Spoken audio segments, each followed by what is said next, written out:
பத்திரிகை நண்பர்களுக்கு வணக்கம்.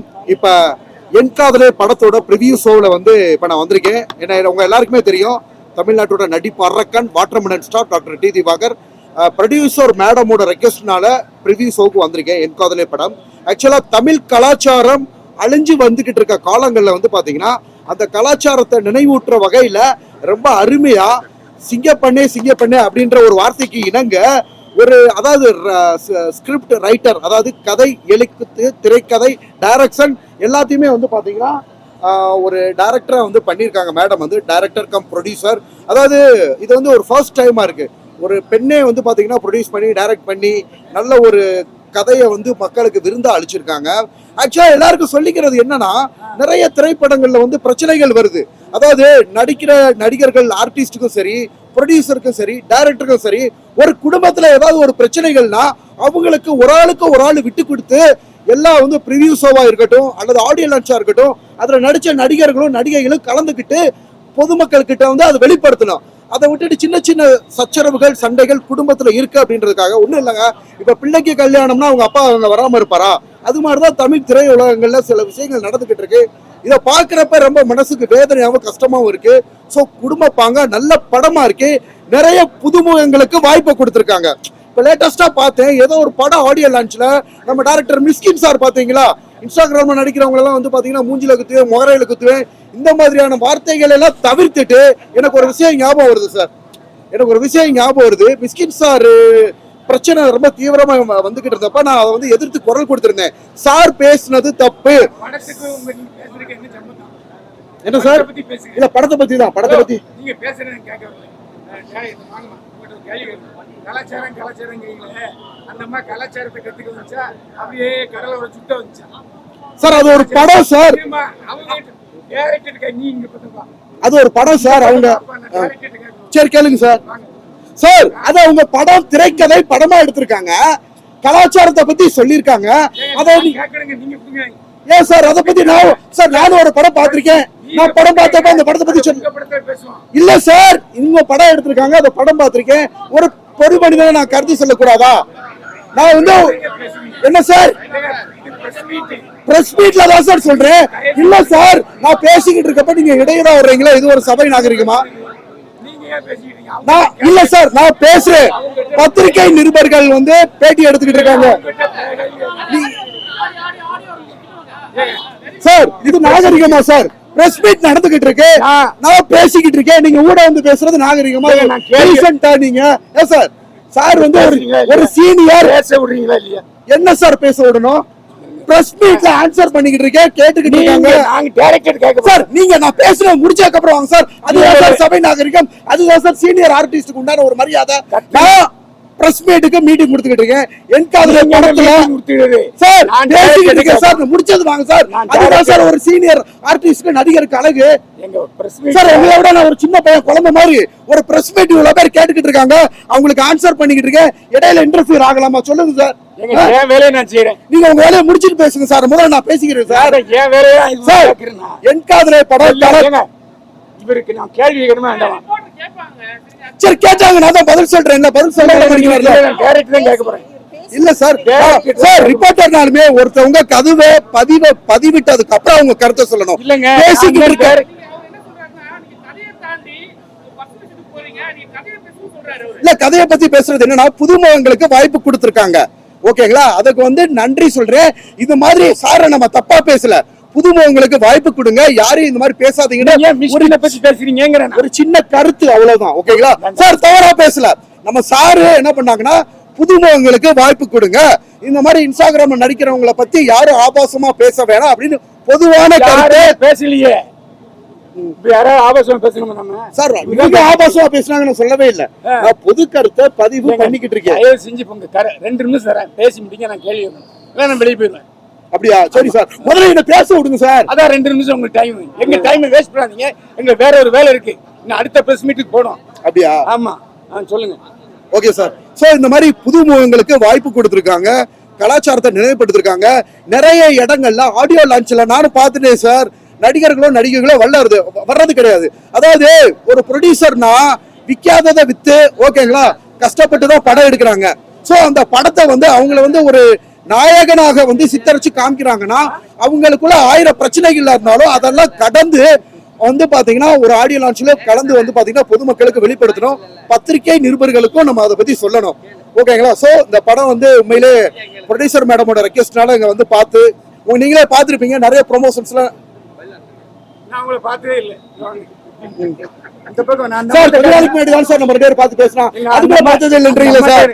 ஏங்க கேளுங்க சார், ரிவ்யூக்கு பண்ண போறேன் படத்துக்கு, அதுக்கான இருங்க சார், அதுக்கு முன்னாடி என்னோட சிக்னேச்சர்ஸ் இப்ப போட்டுக்கிறேன் எல்லாருக்கும். ஐயோ நீ தீவிர பண்றாங்க இதுல வந்தியா?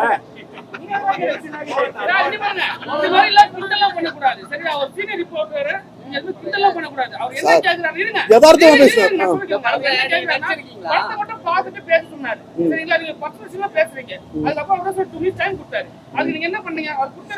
இதுதான் பண்ணேன், அவர்கிட்ட சொல்லிட்டு தான் பண்ணேன். இல்ல சார் சார் ப்ரீவியஸ் ஷோ பார்த்துட்டு வந்து ஆமா அவங்க என்ன மாதிரி ஆளுக்கு சொல்லவே இல்லையா சார்? அவங்க சார் இன்ஸ்டாகிராம தாண்டி நான் 5 படத்துல நடிச்சிட்டேன். ஓகேங்களா? அந்த படத்துல ஃபர்ஸ்ட் படம் மே 23 ரிலீஸ் ஆக போகுது. சிறு வயசுல முதல்ல என்னை பத்தி தெரிஞ்சுக்கிட்டு பேசுங்க. சின்ன வயசுல இருந்து என்ன சார், அதான் என்னை பத்தி தெரிஞ்சுக்கிட்டு பேசுங்கன்னு சொல்ல வரேன். என்ன கேட்கிற கேள்விங்க, நீங்க அவ்வளவு பெரிய ஆளா? நல்லது, நானும் பத்திரிகையில பதிவு பண்ண வரேன். அப்பா அது வந்து ஒரு சீனு, அதான் நினைச்சாரு. சின்ன பழத்தனமா நீ முதல்ல கேள்வி கேட்டுற, நீ பாரு அதெல்லாம் பேசக்கூடாது, அதெல்லாம் பேசக்கூடாது. இல்ல எவ்வளவு பெரிய ஆளு கேக்குறேன், நல்லா தெரிஞ்சுக்கோங்க பத்திரிகை நண்பர்களே. சின்ன வயசுல இருந்து டிராமா காம்படிஷன்ல ஃபர்ஸ்ட் பிரைஸ் என்னோட சான்றிதழ் எல்லாமே நான் வந்து பதிவிட்டிருக்கேன் சோசியல் மீடியால, அது எல்லாருக்குமே தெரியும். இந்த மாதிரி வந்து கேள்வி கேட்கறதே முதல்ல அநாகரிகம். அவ்வளவு பெரிய ஆளா இவர், அவ்வளவு பெரிய ஆளா கேளுங்க பத்திரிகை பாடிக்கலாம். அவ்வளவு பெரிய ஆளா இந்த மாதிரி முதல்ல பத்திரிகைக்கார ஆளு இல்ல சார், இவரோட நான் பெரிய ஆள் தான் சார். நான் படிச்ச என்னோட எஜுகேஷன் என்ன, நான் எந்த லெவல்ல இருக்கேன், என்ன பெரிய ஆளுங்க இவரை வந்து அப்படி ஒரு ஆள் கிடையாது. நான் படிச்ச படிப்புக்கு நான் இருக்கிறதுக்கு இவர் ஒரு ஆள் கிடையாதுங்க.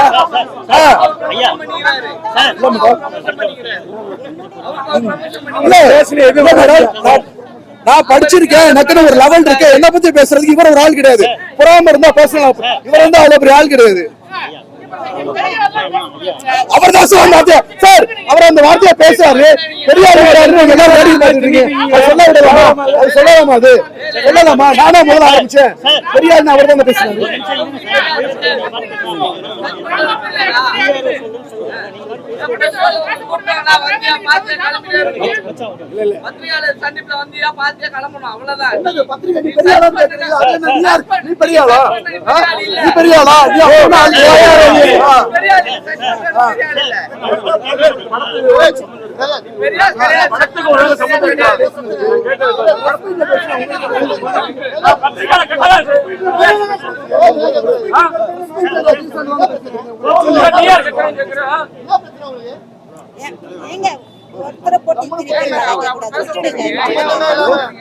ஒரு பத்திரிகையாளர் காட்சிக்கு அப்புறம் ஒரு பிரிவை நடத்துறது இவ்வளவு மோசமான அனுபவம் நான் யார் இந்த ஆளு, ஏன் இவ்வளவு பேச விடுறீங்க?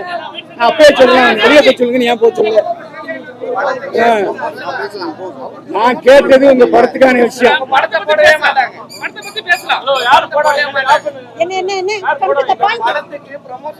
படத்தை போடவே மாட்டாங்கன்னா படத்துக்கான பத்திரிகையாளர் சந்திப்பு தான் இது. அவருக்கான ப்ரமோஷன் பண்ணிட்டு இருக்காரு. அத போட மாட்டேன்னு சொல்லுங்க, அத போட மாட்டேன்னு சொல்லுங்க. படத்தை போடவே மாட்டேனா, போடவே மாட்டாங்க. நான் சொல்றேன், நீங்க பேசுறத போட மாட்டாங்க. அவருக்கான ப்ரமோஷன் தான் போடுவாங்க. அவர் பேசுறத படத்தை போடவே மாட்டாங்கன்னு சொல்றீங்களா? சாதாரண ஒரு வார்த்தையில பேசுறீங்க, நியாயமா இது? பேசுறதாங்க போடுவாங்க. கஷ்டப்பட்டு போலாம். அதெல்லாம் சொல்ற கஷ்டப்பட்டு வந்துறீங்கல்ல, நீங்க தான் பேசணும். நீங்க பேசுங்க.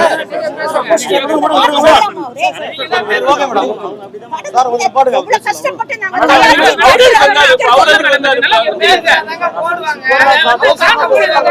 அப்படி சொல்லுங்க. போடுங்க சார்.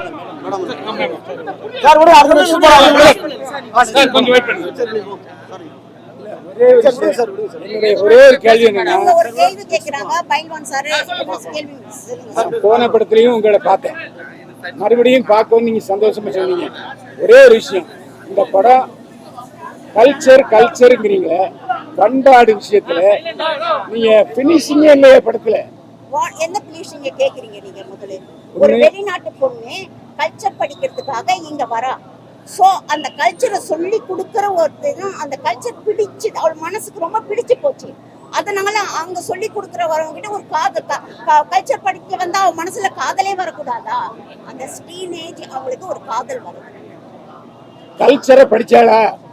படிச்சதோட்டு தான் வாழறோம். கல்ச்சரோட படிச்சா கல்யாணம் பண்ணவன் ஏன் கால தூக்குனான் அப்படின்னு உங்களுக்கு தெரியுமா? இல்ல கன்சீவ் ஆயிருக்கேன்னு நினைச்சு சொல்லுவேன். யாரு கன்சீவ் ஆக சொன்னா? அவங்க 2 பேரும் கல்யாணம் பண்ணிக்கிட்டாங்க. கடல்ல கல்யாணம் பண்ணிக்கிட்டாங்க. கடல்ல கல்யாணம். ஆமா, நீங்க பாக்கலன்னா அதுக்கு என்ன பண்றது? அவ சொல்றாளே இந்த கடலுக்குள்ளதான் என் அம்மா அப்பா எல்லாமே இருக்காங்க அப்படின்ட்டு. அப்ப அவ சொல்ல வேண்டியதானே, என் புருஷன் இவருதான், இன்னும் எல்லாத்தையும் சொல்லி இழுத்துட்டு போக வேண்டியதானே. கல்ச்சரை காப்பாத்திக்கலாமே. கல்ச்சர் உங்களுக்கு என்ன எவ்வளவு கல்ச்சரை பத்தியே பேசிட்டு இருக்கீங்க. உங்களுக்கு நல்லா தெரியும் சினி ஃபீல்ட்ல என்னென்ன எப்படி எப்படி பேசுறீங்க. இந்த காலகட்டம் எப்படி அழிஞ்சிட்டு வருது, காதல் எப்படி அழிஞ்சிட்டு வருது. அவ யார் தெரியுமா? அவ லவ் பண்றாள் ஒரு காதலை. அவ அந்த அத்தை பொண்ணு மனசுக்குள்ள எவ்வளவு ஒரு தெய்வீகம். அதெல்லாம் நான் பாத்துட்டேங்க. அத டீடைலா அவனே சொல்றான், நான் நீ அம்மாவை பாத்துட்டேன்னு. முடிஞ்சு போச்சு இல்ல. அப்போ அவ அந்த வெள்ளக்காரி காதலைய சக்சஸ் பண்ணிட்டு சுபமா முடிச்சுக்கலாமே. கலாச்சாரம் நல்லா இருக்குமே. நல்லாதான் இருக்குது. அது உங்களுக்கு நல்லா இல்ல. அவங்க பார்வையை ஒத்துதான் இந்த படத்தினுடைய கருத்து வெளிப்படும். ஒருத்தன் கல்ல பாப்பான், அங்க ஒரு காவியமா அவனுக்கு தெரியும். ஒருத்தன் மரத்தை பாப்பான், அது காவியமா அவனுக்கு தெரியும். எங்க இருக்குது எல்லாமேனா நம்ம கண்ணுல தான் இருக்கு. நம்ம பார்க்க வேண்டிய கண்ணுல இருக்கு. இந்த படத்தை நல்லா பார்த்து நோக்கி அவளுக்கு காதலே வரக்கூடாதுன்னு. அப்ப கல்ச்சர் இருந்தா காதலே வராதா? அப்ப நம்ம எல்லாம் புள்ள பெத்துக்கிறோமே, கல்ச்சரே இல்லாம என்ன பேசுறாரோ.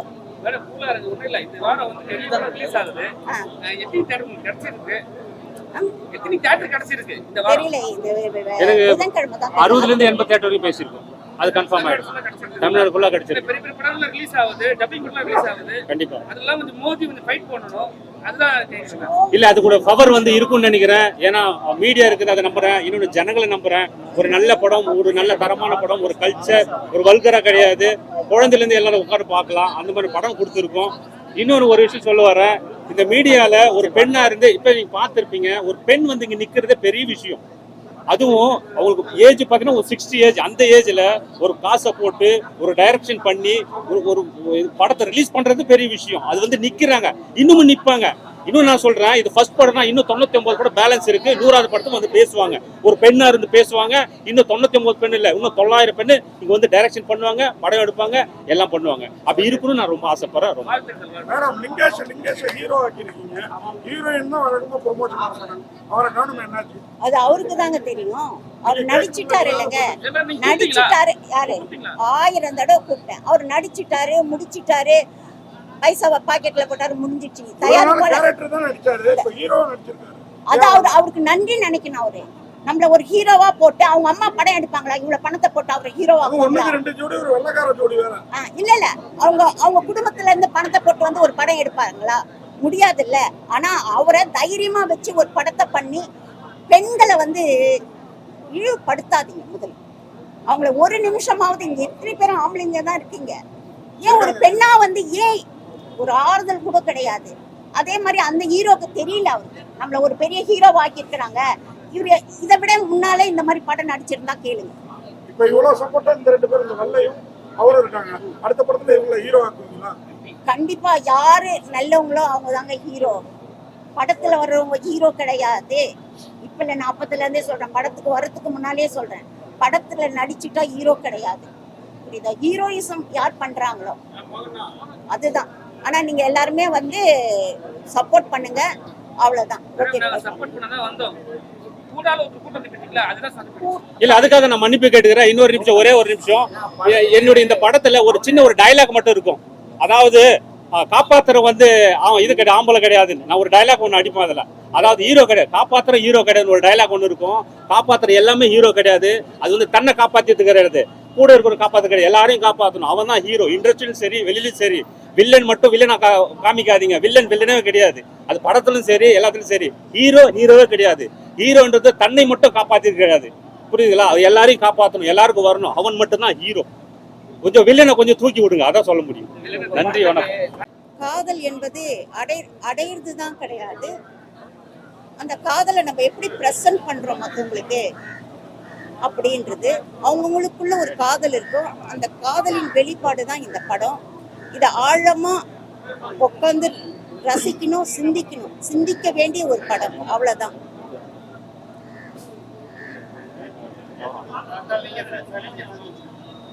எல்லாருக்கும் வணக்கம். நான் இந்த படத்தில் எல்லாருக்கும் வணக்கம். நான் இந்த படத்தில் வந்து வில்லன் கேரக்ட் பண்ணியிருக்கேன். அதுக்கப்புறம் ஈபியா பண்ணியிருக்கேன். இது எல்லா புகழ் வந்து மேடம் தான். ஏன்னா இந்த படம் என்பது சும்மா கிடையாது. நான் இந்த ஒரு படத்தில் இவ்வளோ பெரிய இதை பொறுப்பை கொடுத்து என்னை நிற்க வச்சிருக்கிறாங்க. அதுக்கு வந்து மேடம்க்கு வந்து நான் நன்றி தெரிவிச்சுக்கிறேன். இந்த படத்தில் அவங்க போன பயணம், இந்த குறைஞ்சபட்சம் இந்த 1.5 வருஷத்தில் அவங்க பட்ட கஷ்டம், ஏன்னா அவங்க கூட நான் 5 வருஷம் இருந்திருக்கேன். இந்த படத்துக்காக நிறைய உழைச்சிருக்காங்க. நிறைய பிரச்சனைகள் வந்திருக்கு. இப்போ இங்கே பார்த்தீங்கன்னா கூட தெரியும் உங்களுக்கு யார் இருக்கிறா யார் இல்லைன்னு. இப்போ இங்கே என்னன்னா ஒரு ஒரு சினிமாவும் சரி, ஒரு இண்டஸ்ட்ரியும் சரி, ஒரு பொது இடத்துலையும் சரி, ஒரு பெண்ணை வந்து எங்கேயுமே வந்து என்னென்ன நிற்க வைக்க எல்லாமே இது பண்ணுறாங்க. அவங்களுக்கு வந்து ப்ரெஷர் கொடுக்குறது, அவங்களுக்கு என்ன சொல்ல டார்ச்சர்னு கூட சொல்லலாம். எல்லா விதத்துலையும் இருந்தும் இந்த படத்தை வந்து ஒரு இரும்பு பெண்மணியா சிங்கிளாக இருந்து அதுதான் இவங்களுக்கு வந்து நம்ம சும்மா ஹெல்ப் பண்ணியிருக்கோம். அதே தான் ஆஸ் பர் ப்ரொடியூசராக சரி, ஆஸ் பர் டைரக்டராக சரி, இவங்க சிங்கிள் லேடியாக தான் இருந்து இந்த படத்தை இது பண்ணியிருக்காங்க. அதுக்கு வந்து கோடான கோடி நான் மேடம்க்கு நன்றி தெரிவிச்சுக்கிறேன். இந்த வாய்ப்பை கொடுத்ததுக்கு மீடியாவுக்கும் ரொம்ப நன்றி.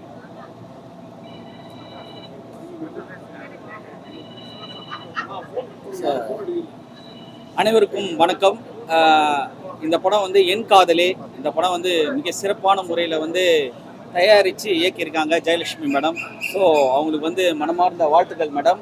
So excellent. இதை எக்ஸிக்யூட் பண்ண ராஜன் சார் வந்து அவ்வளோ அற்புதமாக இந்த டீமை வழி நடத்தி எடுத்துகிட்டு போயிருக்காரு. ஸோ இதில் முத்து சார், நம்ம சவுந்தர் சார், கிருஷ்ணா எல்லாம் சப்போர்ட் பண்ணாங்க. ஸோ இந்த படம் வந்து மிக சிறந்த ஒரு காதல் படமாக, திரைக்காவியமாக வந்திருக்குங்க. ஸோ அவ்வளோ ஒரு லவ், ஒரு மாமா பொண்ணுக்கும் அவள் சீரியஸாக லவ் பண்ணுறா. ஆனால் அதை தாண்டி ஒரு வெளிநாட்டு கல்ச்சரை கற்றுக்க வந்த ஒரு ஃபாரின் கேர்ள் வந்து எப்படி இவர்கிட்ட ஹீரோக்கிட்ட அஃபெக்ஷன் ஆகி ஸோ நம்ம கல்ச்சரை வந்து புரிஞ்சு இந்த லவ்வை அழகாக சூப்பராக எக்ஸலண்ட்டாக பிரதிபலிச்சிருக்காங்க. ஸோ இந்த படம் உண்மையிலே அனைத்து பொதுமக்களாலும் அனைவராலும் குடும்பமாக வந்து திரையரங்களை பார்த்து ஆதரவு கொடுங்க. இதில் பண்ண விஷுவலேஷன் வந்து கேமரா வந்து அவ்வளோ எக்ஸலண்ட்டாக பண்ணியிருக்காங்க. சூப்பராக கண்ணில் அப்படியே அவ்வளோ கிராண்டியராக இருக்குது. ஸோ அதெல்லாம் நீங்கள் பாருங்கள், பார்த்து ஆதரவு தாங்க. மியூசிக் வந்து சாங் சார் அவ்வளோ எக்ஸலண்ட் சாங் சார். ஒரு சாங்ஸுமே அவ்வளோ கேட்க இனிமையாகவும் அற்புதமாக காட்சி அமைப்பு பண்ணியிருக்காங்க. இந்த படம் வந்து மிக சிறந்த வெற்றி படமாக அமைய அனைத்து பொதுமக்களும், மீடியா நண்பர்கள் சார் இந்த மாதிரி படங்கள்லாம் கொஞ்சம் தயவு செய்து கொஞ்சம் ப்ரொமோட் பண்ணி கொடுங்க சார். உங்களுக்கெல்லாம் ரொம்ப ஒரு புண்ணியமாக இருக்கும். ஸோ நன்றி, வாழ்த்துக்கள் சார், ரொம்ப நன்றி, தேங்க்யூ. இதில் நான் பெஸ்ட்டு ஒரு காமெடி கேரக்டர் கொடுத்தாங்க. ஸோ காமெடியாக பண்ணியிருக்கேன். ஸோ வெள்ளையன் கூட மேடம் ரொம்ப நன்றி மேடம் உங்களுக்கு சார். நன்றி சார், ரொம்ப நன்றி sir. Thank you all, thank you sir. ஒரு சின்ன விஷயம் இன்னும் நான் ஒரு விஷயத்த சொல்ல இருந்துட்டேன். என் கூட என் டீம் இருக்குது பார்த்தீங்களா, டைரக்ஷன் டிபார்ட்மெண்ட், முத்தானா இருக்கட்டும், பாக்யராஜ் சார் இருக்கட்டும், சவுந்தர் சாராக இருக்கட்டும், கிருஷ்ண சாராக இருக்கட்டும், ஜோதி சாராக இருக்கட்டும், இவங்களுக்கு எல்லாருக்கும் வந்து மேடம் கூட இருந்து ரொம்ப அருமையாக பண்ணி கொடுத்தாங்க. இன்னைக்கு வரைக்கும் முத்தானா என் கூட இருந்து கஷ்டப்பட்டுருக்காரு. அதை சொல்ல நான் மறந்துட்டேன். இன்னும் நம்ம டோனிஜா கேமராமேன் ரொம்ப சிறப்பாக பண்ணார். வெங்கடேஷ் கேமராமேன் ரொம்ப நல்லா பண்ணார். நம்ம லிரிக்ஸ் ரைட்டர் சந்துரன் ரொம்ப அழகாக எழுதியிருக்காரு. இதில் மேடமும் ஒரு சாங் எழுதியிருக்காங்க.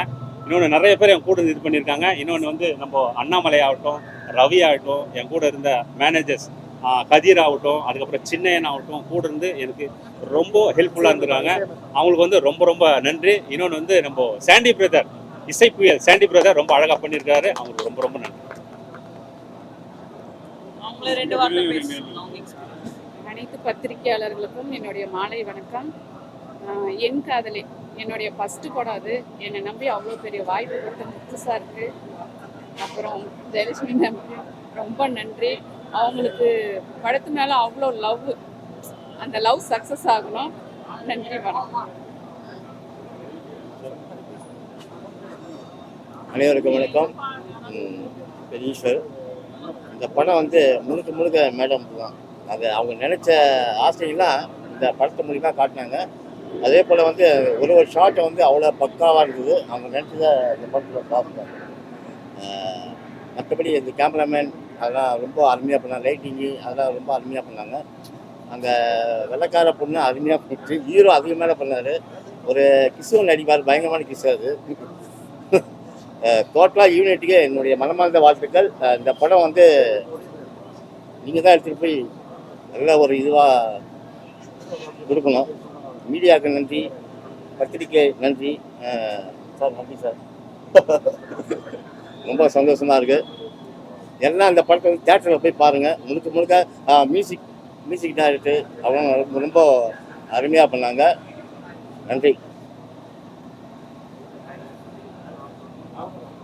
மீடியா அனைவருக்கும் என் நன்றியை தெரிவிச்சுக்கிறேன். நல்லபடி இதை கொண்டு போய் சேரணும். ரெண்டாவது, இது வந்து ரொம்ப கல்ச்சரான படம். வெளிநாட்டில் இருக்கிறவங்களுக்குலாம் நம்ம கல்ச்சர் தெரியுது, நம்ம தான் கல்ச்சரை அழிச்சிட்டே இருக்கிறோம், தமிழ்நாட்டு கல்ச்சரை. அதை படிக்க வந்த ஒரு லேடிக்கு அந்த நம்ம கல்ச்சர் பிடிச்சி ஒருத்தனை லவ் பண்ணுறா, அது ரொம்ப இம்பார்ட்டன்ட். நீங்கள் உண்மையை மட்டும் இதில் நீங்கள் ரசிச்சிருப்பீங்க, அதை மட்டும் எழுதுங்க. நீங்கள் இதை ப்ரொமோஷன் பண்ணாதான் இது நல்ல வெற்றி அடையும்னு நான் நினைக்கிறேன். வந்த அனைவருக்கும் மிக்க நன்றி.